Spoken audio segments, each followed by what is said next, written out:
filling up water troughs for the little geldings. As you can see, Crow's getting taller, so is Tough, and Chico's not getting any taller. I think that Tough is not taller than Chico. Or they're pretty close to the same height. So that's the ball they play with. Sorry, I have to turn around and make sure they don't chew on me. A lot of with horses, they have to learn respect. And that doesn't mean you beat the hell out of them. It just means you don't allow yourself to get chewed on. Looks like Wyatt must have left his halter on the side of the pen, because it's all chewed up now. We were not around yesterday. We were in Calgary at the final Sunday for the Stampede. You can tell I've been feeding these geldings some grain because they are chasing me around the pen. So it's about 5:30 in the morning. I was up at 4 to make breakfast for Ty so he could go back to the ranch.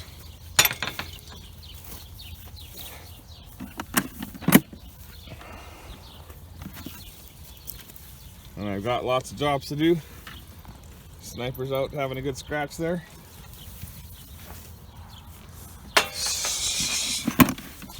Hey! So, give these guys a little splash. Just spilled some hitting Crow with the bucket. Like I said, I wasn't hitting it to be mean. I was just letting him know that he can't step on me. But I'm not a big proponent of feeding a bunch of grain to horses. But when they're that slender and you're trying to grow a horse, some grain does help. And then I've been working on halter breaking those two-year-olds. That's what I've been doing. So I guess back to the Calgary Stampede. We had a good time yesterday. I go up for final Sunday every year, and my kids all go. We had Chico, you dork. We had a neighbor boy come with us. Someone that is Jessica's age, but Wyatt played football with him. So kind of a family friend. And oh yeah, you're really cool, Chico, dumped the grain on the ground. So we had him come with us, and then one of Ty's real good friends from college, he came down to Calgary and met us and spent the day with us. And then a big bonus for them was, for Ty and Dylan, was that their friend Thompson won the steer show, and so they were able to go see him. They just wish they had more time, I think. I think next year a bunch of the friends might get together. They might try to get up there on the Saturday or something and get more visit time in and have a little more visiting before the day is over. But it was a hell of a good time. We love going up for final Sunday. I think it was all Americans that won. No Canadians. You always have your Canadian hopefuls. Dawson Hay, I thought, was going to win everything, or Zeke Thurston, and I really like Zeke. It's pretty cool. I mean, Dawson just had an amazing stampede, but he just couldn't get it together yesterday, and that's when it counted for their $100,000. So, but like I said, everyone that won was deserving of it. It was a fun time. So I'm just doing my morning chores. I'll bring you out when I got to start a pivot, and I'm filling a dugout, and I got to feed horses and like I said, just watering here. And then Sniper's gone off playing now, and Sniper and Jake need to get fed. Jake gets castrated this week. That costs a pile of money, but that's why he has to pay for that, because it's his dog, and that's who he's taken to college with him for stock dog club, so it has to be castrated.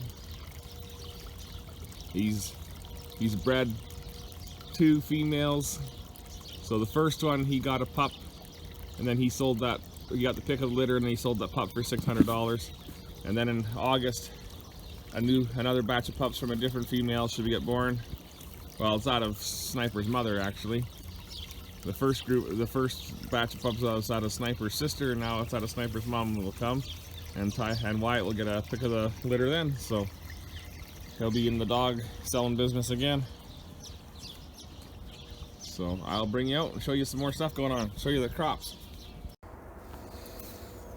So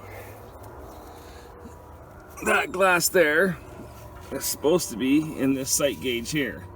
It broke last year, and this year when I went, or get my words out, it broke last year, but it just leaked a little bit. But I went to change the oil, and I went to move this past time, and all the glass just fell out of it.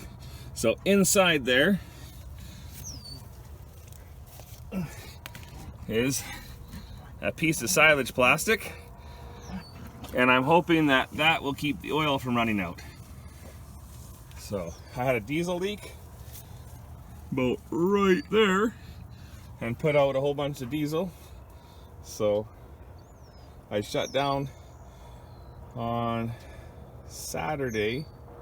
No, I guess it was Friday I shut down. Yeah, maybe it was Saturday, I don't remember. It was Saturday. Saturday I shut down, and I got that fitting, and then I decided I'd change oil.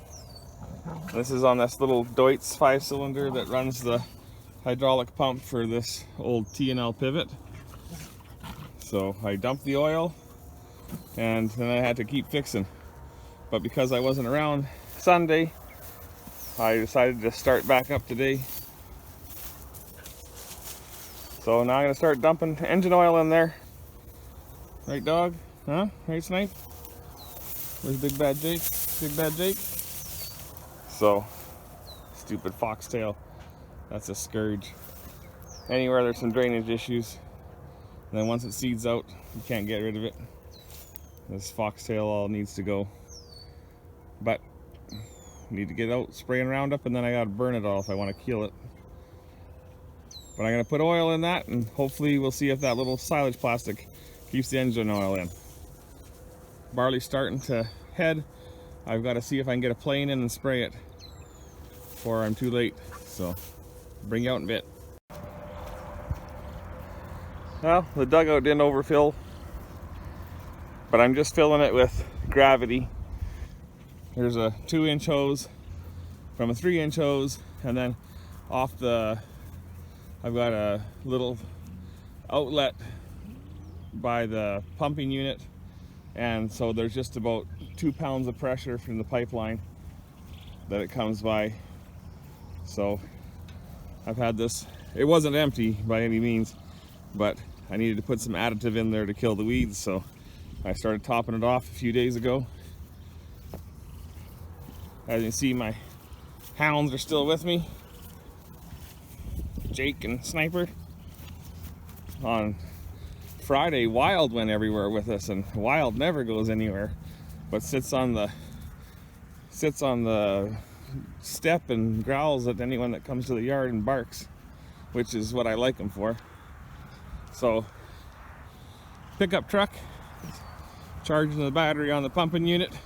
I got the center motor, well, I shut it off now, but got the oil all in it.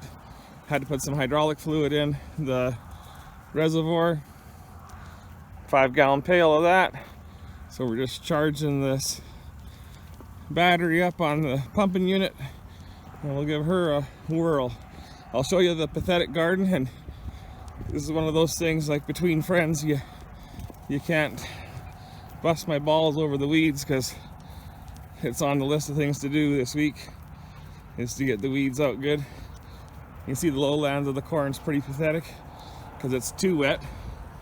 And the sand, you gotta try to water for the, and then this is dry land here, or depends if the wind blows whether this gets irrigated by the end gun. And the lowland's pretty pathetic. It's chest high everywhere else. And here, this corn that's really short here was over irrigated because I run a sprinkler here. So this is the one zucchini plant. One's enough. Like I said, pretty darn weedy. Here's a cucumber. It's growing. This little row is my sweet corn, and same thing, I over irrigated it trying to get everything else. I could only irrigate when the pivot was going, so I left the pivot going too much. So that's a ragweed, that's a ragweed. Here's a little row of cukes. My sweetheart and I plant cucumbers differently, but it don't matter because that's corn row is gonna get taken over anyways. Here's the 2 rows of peas, and there's a bunch of weeds to get pulled there. And then the green beans, they were sick and yellow till last week. They started to green up. And then my row of carrots, I worked hard on getting the weeds hoed out of those, but like I said, lots of weeds coming. We have these tomato plants that got burnt off with the Roundup, so they're done. I left them hoping that maybe one green leaf would show up, but that's 8 tomato plants toasted. Here's our little rows of potatoes, and like I think I told you in another one, we had those little gourmets, those little duffers we used to just leave in the field, and they had sprouted, so I planted them, and there was red and white mixed in the same bag. They were both sprouted, and nothing grew in this row, and probably only 40% grew in this row. So there's one potato plant here, but I think that's the other variety. I think that's a red, and none of the whites grew. So we'll show you the corn here. This is right here is more representative, so I'll flip it around so you can see. I don't know, it's kind of past my belly up on my chest. So, but I'll take you out, show you how clean it is. There's weeds coming, but hopefully that they'll shade out. So like, there's some weeds growing.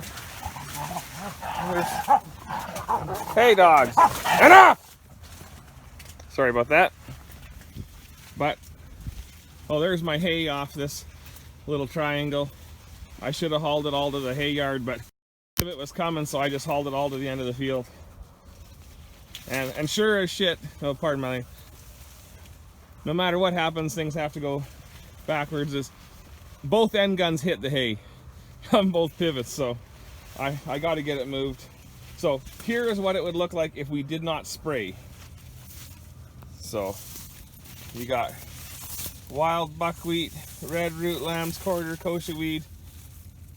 So any of them organic lovers, we wouldn't have a crop. So I better go and get started.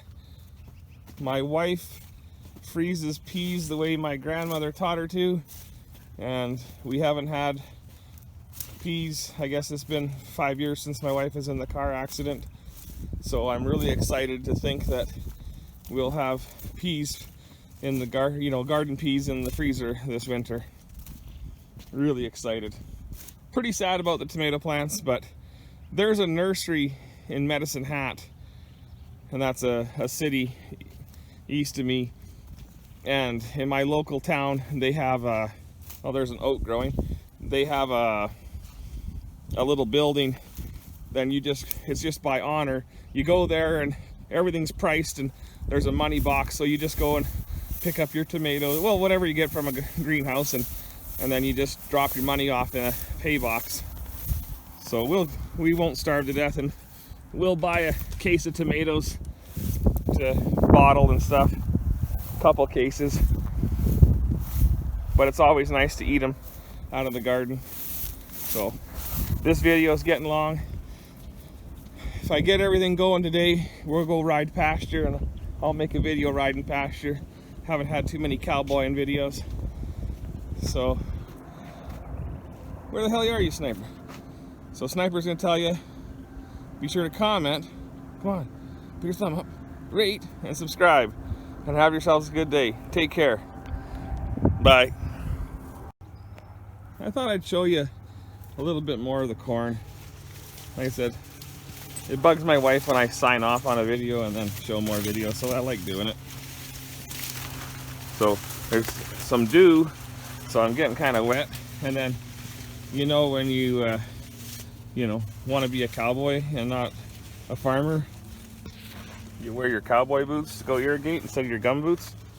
So this is kind of representative to what the corn looks like. So some of these leaves, the straight up leaves would be sticking up my nose and that kind of stuff here. But this side of the field had the manure, and it was on at a pretty darn good rate. And then I hammered the fertilizer. So here's an alfalfa plant that is coming, which I don't really care because that's what saved this corn from blowing away. So here I'm pretty darn happy because this side of the farm, closer to the center on this I guess that would be the southwest quarter circle, is a pretty poor piece of land. Like, this land has all blown and blown for years and years before I got it. So I'm pretty happy with it. It's growing quite well. And I'll get a crop here for sure. I mean, the other quarter circle or the half circle that I grew corn last year is gonna grow. So here's a difference I want you to see. So right in front of me, I don't know if you'll be able to see it, there's like a line right here. And it just shows you how from here to the end of the field, how ineffective an end gun is. Like, an end gun helps slobber water on so you get more acres out of your pivot. But it really shows that when, you get a west wind like here, I mean, look at the truck comparison. Well, you can see the dogs easy, is when I get to the outside here, I've got corn. I mean, it's still up to my waist. Well, not this stuff, but it's up to my waist, but that's it. And the end gun physically will hit right out to here. But you don't, with our winds, you don't ever plant right to the end of where the end gun will hit.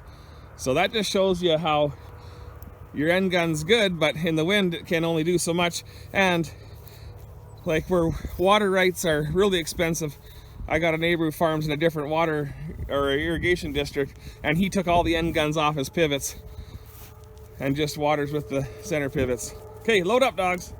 We gotta go turn the water on a little higher. Come on, Snipe, hurry up, light. Come on, load up. So, there, got the hounds in. We'll turn our water on more. Well, I don't know what I have. I think I just was talking for 3 minutes without anything. So, the pivot's going. This is a hydraulic pivot. So if you look at that last tower, you can just see the wheels turning. They never stop turning. You have a control valve there, and there's little valves all down all 10 towers, and it continuously moves.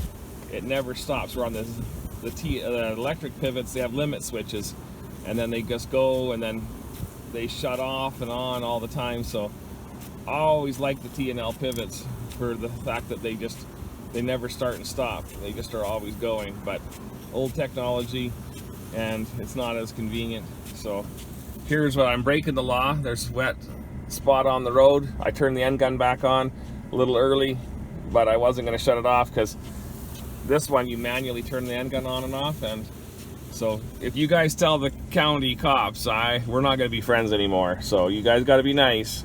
No narking on me. I don't want to go to jail. I don't want to pay any fines. So there's the pivot. Without irrigation, we could not grow crops.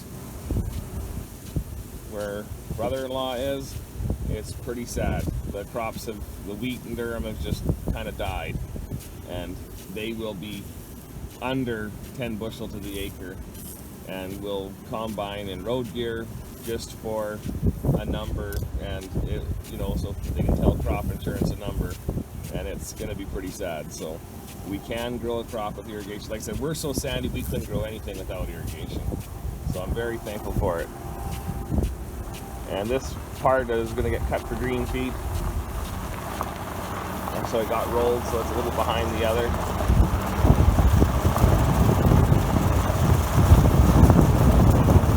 This is going to get cut for green feed, but you can probably see right here it starts. You can see how rough it looks? Well, maybe you won't be able to, but it got driven on all those times planting the alfalfa.